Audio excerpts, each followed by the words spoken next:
So, what if I told you the way we use the internet is fundamentally changing? We're going from a place we just, look at to a place we actually live in. Today, we're going to unpack what this massive shift means for brands, especially in the wild world of fashion. Let's dive in. This quote right here, this is the core idea for everything we're about to talk about. It's the difference between passively scrolling through a feed and actively being a resident of a digital space. It's a huge, huge change. So let's break down what that really means. All right, so how did we even get here? Well, it all comes down to this big leap from Web 2.0, that's the internet we've all known for years, to the much more immersive and kind of mind-bending world of Web 3.0. And this is where things start to get really interesting. Just think about it for a second. When you're on Instagram or TikTok, it's a flat experience, right? You're scrolling, you're watching, maybe you drop a like or a comment. You're a spectator. Now imagine literally stepping inside that content. You're walking around in a 3D space as your own avatar. That's the jump. We're not just watching anymore, we're participating. We're living in it. And look, this shift isn't just about cool new tech. It's about us. It's about our identity. We're all creating this digital twin, or what some people are calling our extended self. And honestly, it's a total game changer for how we express who we are. Which brings us to a question that, on the surface, sounds a little absurd. Why on earth would anyone spend real money on clothes that you can't physically wear? I mean, it seems crazy, but the answer gets to the very heart of this new digital identity we're all building.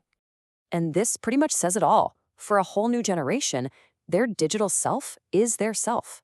That avatar isn't just some character in a game. It's a carefully curated extension of their personality. How they look in a digital space is just as important to their identity as the sneakers they wear to school. So, of course, brands are jumping on this with a really smart strategy called phygital. It's kind of brilliant. You buy a physical product, say a real-world hoodie, and you automatically get its digital twin for your avatar to wear online. It creates this seamless bridge between your physical life and your digital life. For brands, this is quickly becoming a must-do. So, if we're all building these digital lives in these new worlds, who else is in there with us? Well, that's where a whole new breed of celebrity comes into play. The virtual influencer. Just imagine being a brand and having a spokesperson who never gets old, never gets tired, and will absolutely never, ever cause a scandal. Sounds like a dream, right?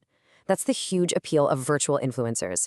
Brands have 100% control over the message, and the creative freedom is basically limitless. But here's the big, obvious question, and it's a totally fair one. Can you really trust a recommendation for a moisturizer from a virtual human who, doesn't have skin? It's the elephant in the room when we talk about this stuff, and it gets to the core of the whole authenticity debate. And what's so fascinating is this authenticity paradox. We all know they aren't real, right? But we still get drawn in by the incredible storytelling and the human creativity that's behind them. A great example is Mono C, a virtual artist out of Hong Kong. She's not just a digital face, she's a creator with a story. And it's that narrative that builds a whole different kind of connection, a different kind of trust.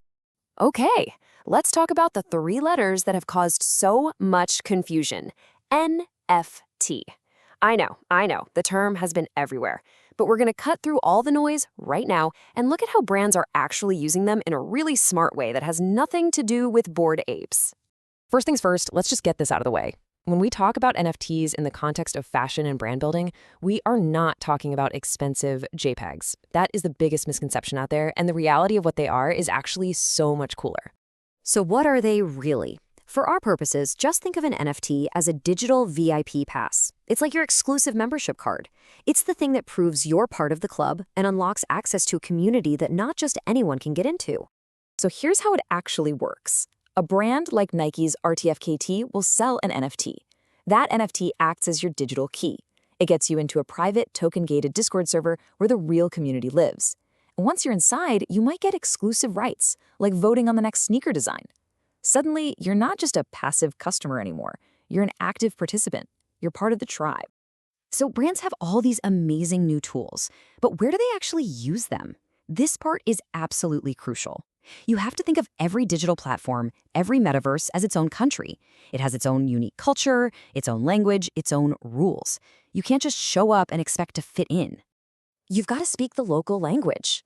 Take Roblox. The whole vibe there is like a giant arcade. It's all about action and play. So a brand like Gucci goes in and creates missions and challenges. It's gamified. But then you look at a platform like Zepeto, which is basically a 3D Instagram. It's all about socializing, customizing your avatar, taking selfies. So there, Ralph Lauren focuses on creating amazing digital clothes. It's all about understanding and respecting the native culture.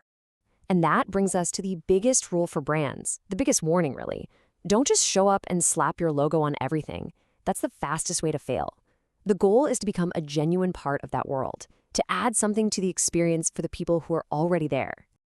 Okay, we have covered a ton of ground today, from our digital twins to NFTs as VIP passes to virtual influencers. So after all that, what's the one big idea you should walk away with? What's the thing to focus on in this crazy evolving landscape? Well, it's this. It is so easy to get obsessed with the buzzwords, with the technology itself. But at the end of the day, the real revolution isn't the tech. It's what the tech allows us to do. It's about human communication. It's about finding deeper, more immersive ways to connect with each other. So I'll leave you with this final thought. The specific terms we're using right now, like Metaverse or NFT, they might fade away. They probably will. But that deep human desire to connect, to belong to a community, and to carefully curate our own digital self, that's not going anywhere. That is permanent. The real question is, as these new worlds keep getting built around us, how will we choose to live inside them?